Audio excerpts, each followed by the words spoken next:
The emergency room was a maelstrom of flashing lights, shrill alarms, and frantic voices, a symphony of panic where every second counted and every decision was life or death.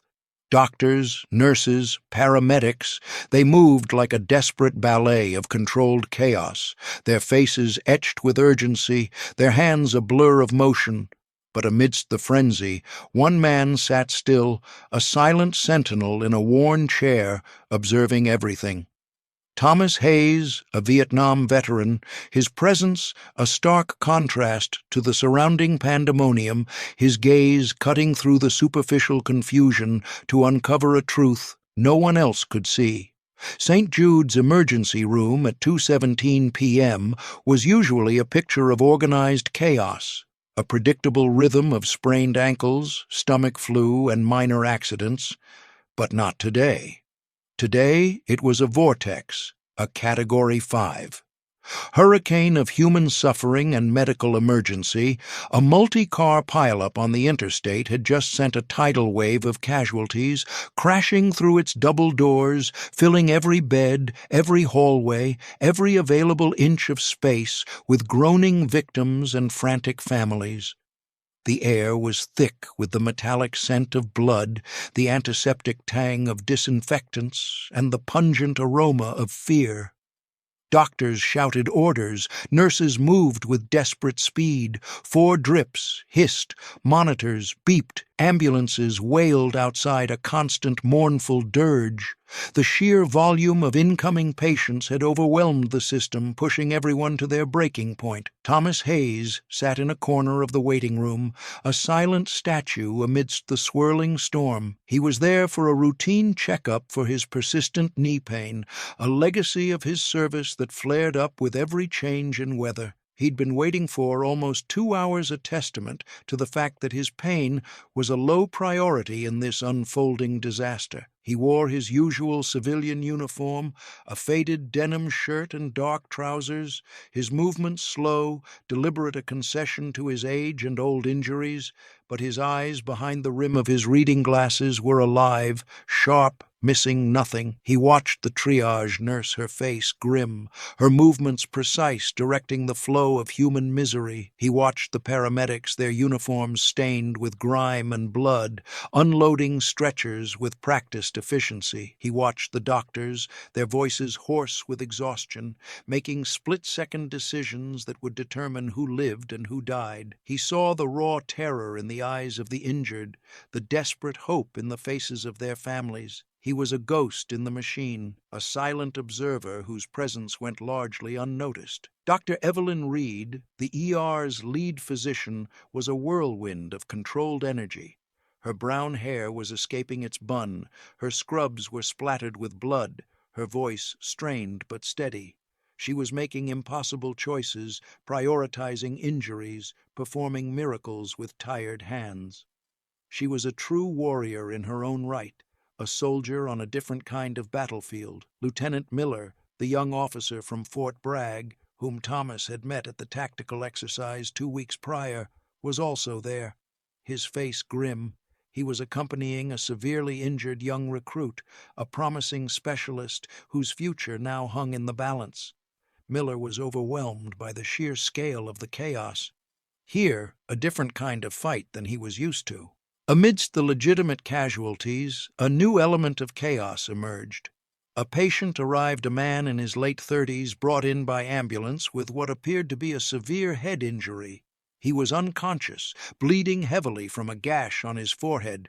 The paramedics rushed him in, shouting about blunt force trauma, a fall from a height possible, internal bleeding.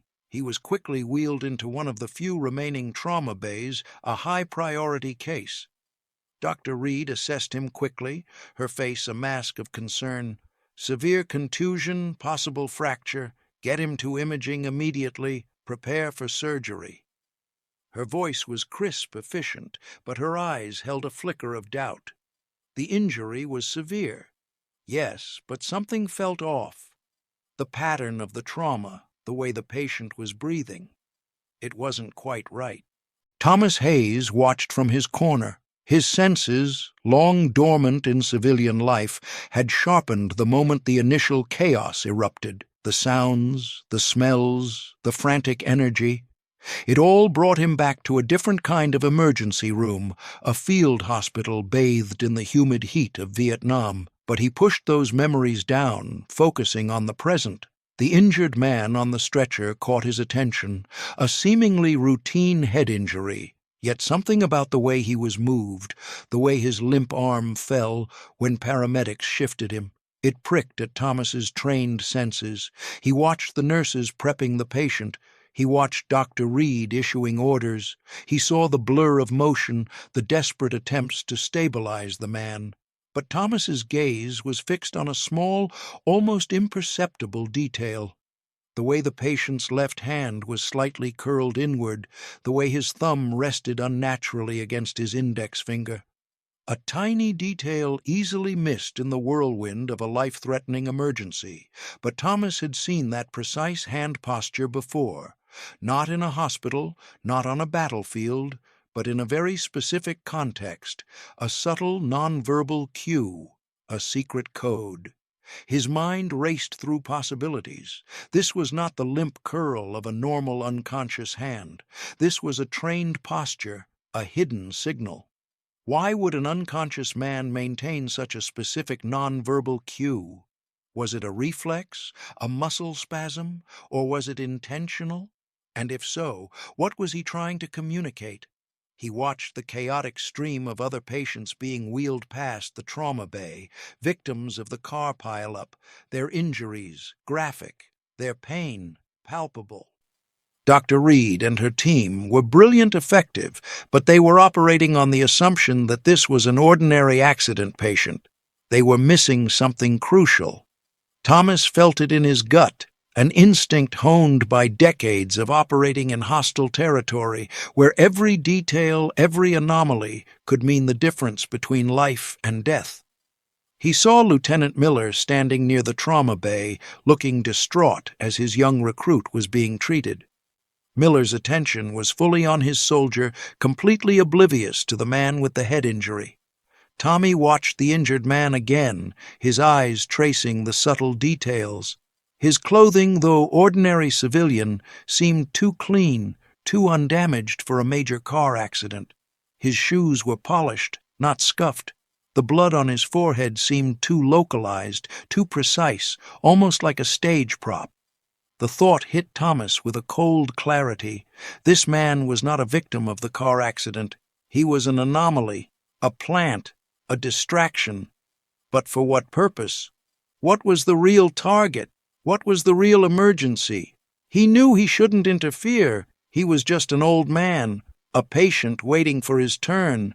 But the instinct, the deep-seated need to protect, to identify the threat, to cut through the deception, was too strong.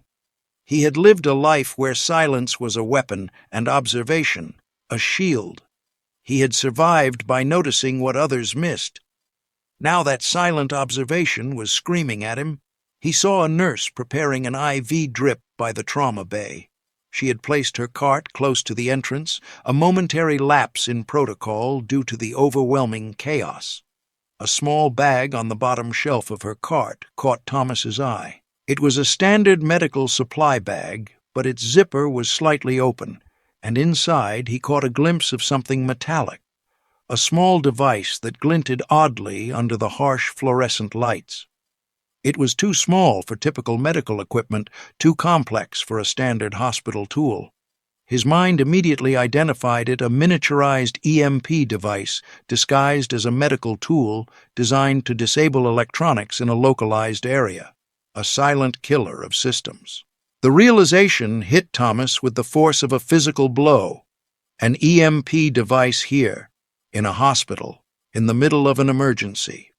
This wasn't about a head injury. This was about taking down the hospital's critical systems, its life support, its records, its communications.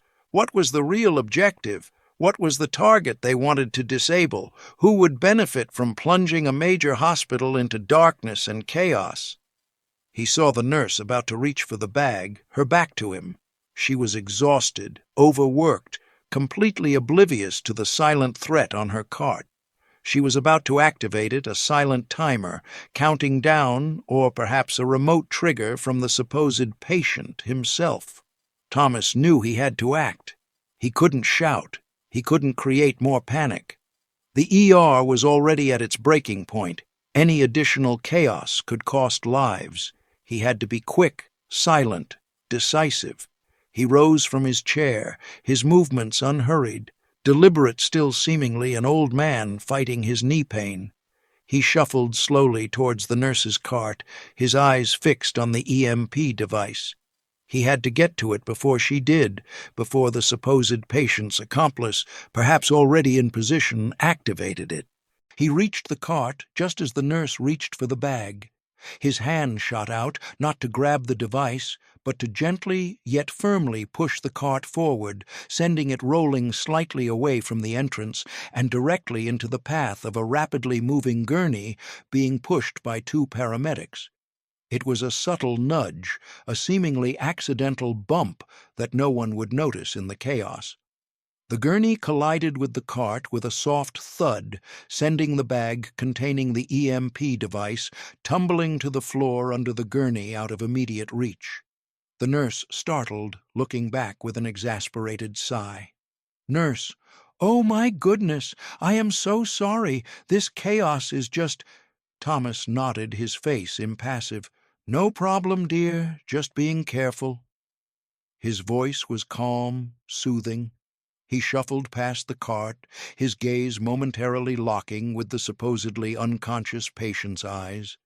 A flicker of cold, calculating recognition passed between them, a silent acknowledgment of a game now revealed.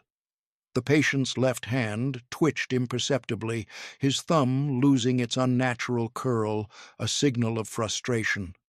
Thomas continued his slow shuffle towards Lieutenant Miller, who was still distraught over his recruit's condition. He reached Miller, placed a gentle hand on his shoulder. "Tommy." "Lieutenant?" His voice a low rumble. "Your comms. What frequency are you using for your secure channel?" Miller startled, looking at the old man with a bewildered expression. L.T. Miller. "Sir, what are you— This isn't the time for—" Tommy. "Now, Lieutenant, what's your secure frequency?" Thomas's eyes were sharp, unwavering, his presence suddenly commanding attention, cutting through Miller's panic. Miller blinked the urgency in Thomas's voice, somehow cutting through the chaos and overriding his confusion. L.T. Miller. "It's a standard encrypted military channel frequency XYZY. Tommy. "It's compromised." Thomas's voice was calm, matter-of-fact. "The man in Trauma Bay. 3. He's not a car accident victim. He's a plant. He brought in an EMP device. It's designed to disable the hospital's comms and critical systems. The signal you're using, it's a known backdoor. He's using your own channel against you." Miller's eyes widened in disbelief and dawning horror. L.T. Miller. "An EMP device. Here, who is he? How do you know this?" Tommy. "He's a ghost from the old days. Lieutenant, they target critical infrastructure. His hand signal the blood, his injury. It's all a diversion. The device is on the floor under the nurse's cart by the entrance. He tried to activate it. The moment you switch your comms, he'll trigger it." Miller's face drained of color. The implications were staggering. A silent attack, a complete system shut down in the middle of a mass casualty event. It was pure chaos, designed to create maximum damage without a single shot fired. L.T. Miller. "My God, we have to secure the device, and that man—" Tommy. "No." Thomas's voice was firm, stopping Miller mid-stride. "You secure your comms first, change your frequency immediately to a civilian backup channel, frequency ABC. It's a low-band frequency. They won't expect it. It'll buy you time to alert military intelligence." Miller stared at him, confusion warring with a desperate need to believe the old man. The details were too specific, too precise, too terrifyingly accurate. Miller. "But how do you know all this? Who are you?" Thomas looked him directly in the eye, a silent understanding passing between them. He simply lifted his right arm slightly, the sleeve of his plaid shirt riding up just enough to reveal it, the faint, deep, jagged scar on his forearm. A map of battles fought not just with bullets, but with wits, with sheer will, with an unwavering dedication to survival. It was a mark of a life lived on the razor's edge, a signature of a very specific kind of ghost.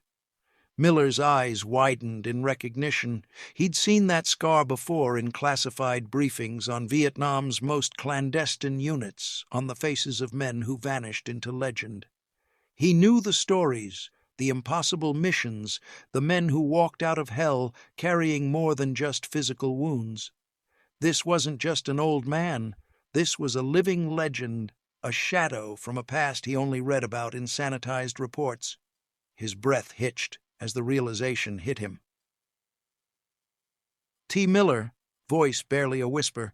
"Sergeant Hayes, Thomas Hayes, you're the recon force from Vietnam. Oh my God!" A stunned silence fell over the usually chaotic ER. The doctors, nurses, paramedics, even the wailing patients seemed to quiet for a moment. Lieutenant Miller's voice, raw, with dawning awe, echoed through the space.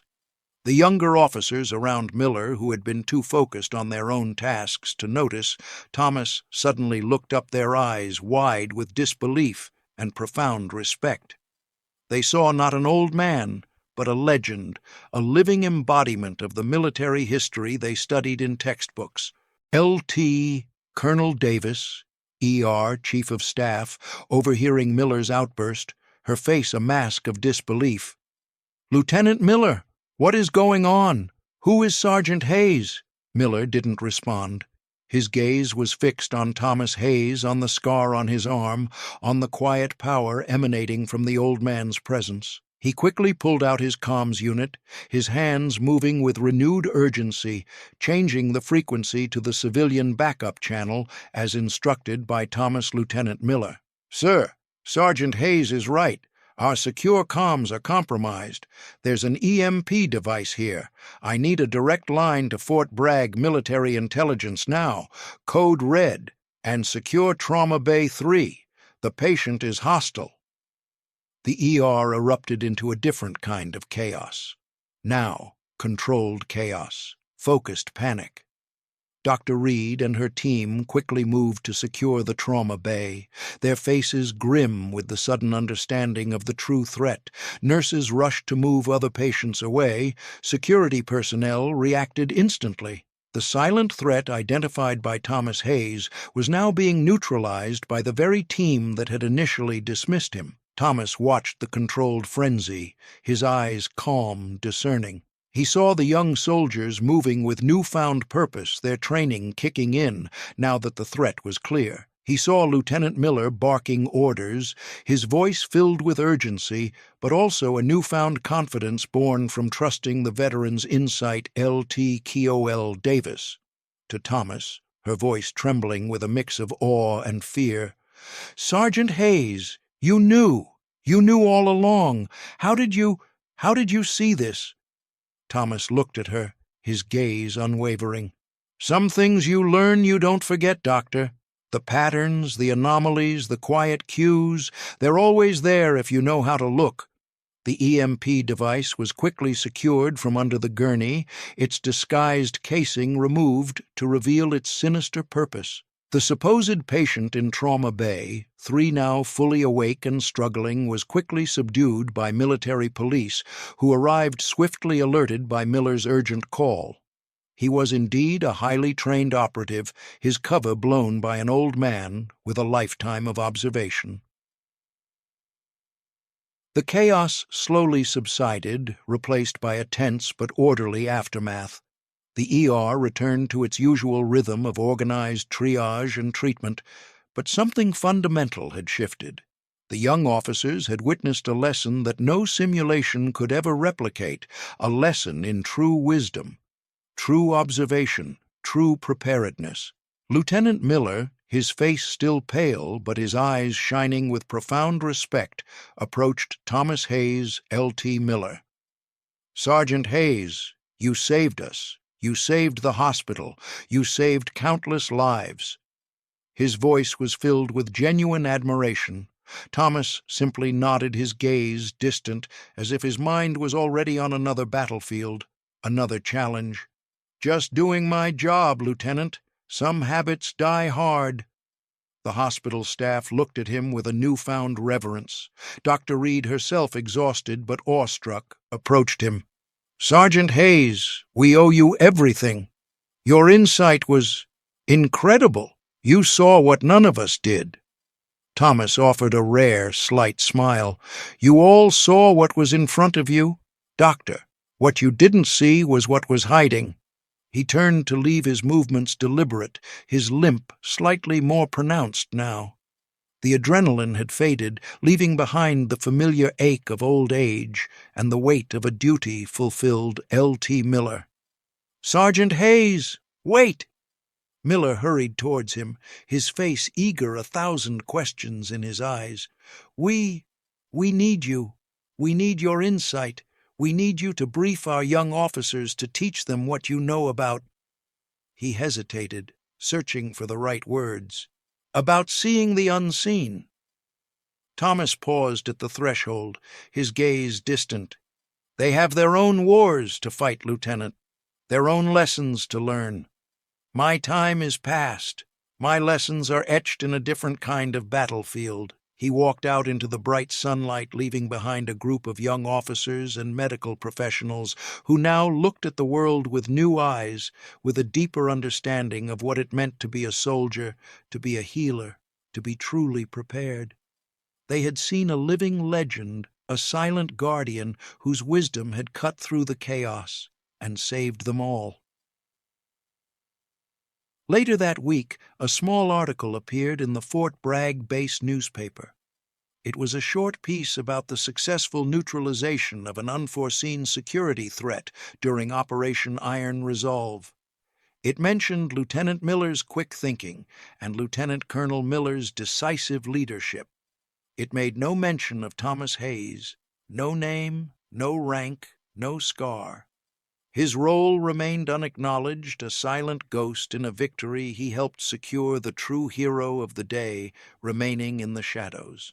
But within the base, within the ranks of the young officers, and even some of the medical staff who had witnessed the event, something had changed. The story of the old veteran who saw what their sophisticated systems missed spread quickly, not through official channels, but through whispers, through hushed conversations, during drills, during breaks, during late-night study sessions. The image of Thomas Hayes, his quiet demeanor, his unwavering gaze, the brief flash of that scar, became a legend, a symbol of true wisdom, true leadership, true preparation, a testament to a different kind of warriorship. Lieutenant Anderson now carried a small, worn notebook filled with Thomas's old tech observations and principles, a quiet reminder of the wisdom they had almost overlooked. Lieutenant Colonel Miller now began every briefing by reminding his team to look beyond the data, to trust their instincts, to question their assumptions. He often found himself looking at his younger officers, wondering which one of them would carry the kind of profound insight that Thomas Hayes possessed. Thomas Hayes continued his quiet life. His Tuesdays were still reserved for his physical therapy and his trip to Fresh Choice Market. He still pushed his cart down the cereal aisle, his gaze distant, his movements deliberate. No one at the market knew of his recent intervention. No one at his quiet home knew of the legend he had become on the base. He was content with his anonymity, with the peace. He had earned a silent guardian, forever walking among us, but sometimes when he felt the old ache in his back, when the stiffness in his knees reminded him of the jungles he had once crossed, he would subtly touch his right forearm, his fingers brushing over the faded, jagged scar. It was a silent conversation, a private reminder of battles fought and lessons learned. A silent testament to a life lived on the razor's edge. It was his mark, his history, his truth, a truth that now echoed through the hallowed halls of Fort Bragg, unknown to him, but alive in the minds of those who now sought to understand what it truly meant to be a soldier. Most people wouldn't have noticed the quiet observer in the hospital, but a sharp lieutenant did. And now, so do we. So I'll ask you, have you ever met someone like Thomas Hayes, someone who served, who never asked for praise, who never told their story, but whose wisdom changed lives? Anyway, write their name in the comments, tell us how they lived, say the quiet things they never would, because they deserve to be remembered. And if this story touched you, subscribe to Intelligent Stories. We're here to make sure that men like Thomas Hayes are never invisible again. Their wisdom was earned. Now it's time we speak for them. We'll see you in the next story. And until then, if you ever see an old man standing quietly in a store, a training ground, or a classroom, don't ask him what he's done. Just give him space, because he's already done so much for us all.